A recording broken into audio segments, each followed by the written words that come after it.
যাদের বাজেট 400 টাকা বা তারও কম, এই মাইকটা তোমরা বিভিন্ন প্রাইসে পেয়ে যাবে।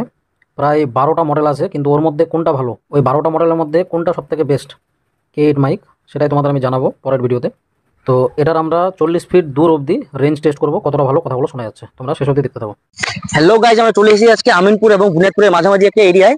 প্রথমত আজকে বেরোনোর কোনো কথা ছিল না, কিন্তু আমার প্রচন্ড খিদে পেয়েছিল, তাই আমরা চলে এসেছি একটু বিরিয়ানি খেতে।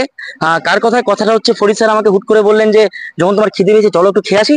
তো আমিও দেরি না করে বাইক নিয়ে চলে আসলাম ফরিদ স্যারের সঙ্গে বিরিয়ানি খেতে।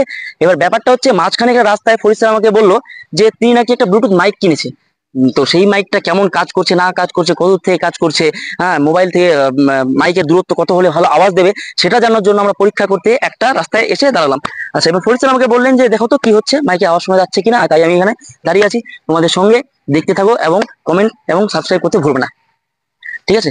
শোনা যাচ্ছে? কথাগুলো শোনা যাচ্ছে? ঠিক আছে, আচ্ছা।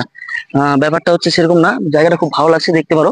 এখানে একটা প্রাইমারি স্কুল দেখতে পাচ্ছি আমি, সরি, জুনিয়র হাই স্কুল, এটা জুনিয়র হাই স্কুল। আর এই রাস্তাটা ঠিক কোথায় বলুন তো? এই রাস্তা হচ্ছে আপনার আমিনপুর থেকে বুনিয়াদপুরে যাওয়ার রাস্তায় বাঁ দিকে একটা জায়গাটার নাম ঠিক বোঝা যাচ্ছে না, কি চোখ চোখরাপাড়া না কি লেখা আছে, চোখরাপাড়া জুনিয়র স্কুল, দেখতেই পাচ্ছ। আচ্ছা, আর একটু মেঘ মেঘ করেছে। ঠিক আছে, আজকে এই পর্যন্তই।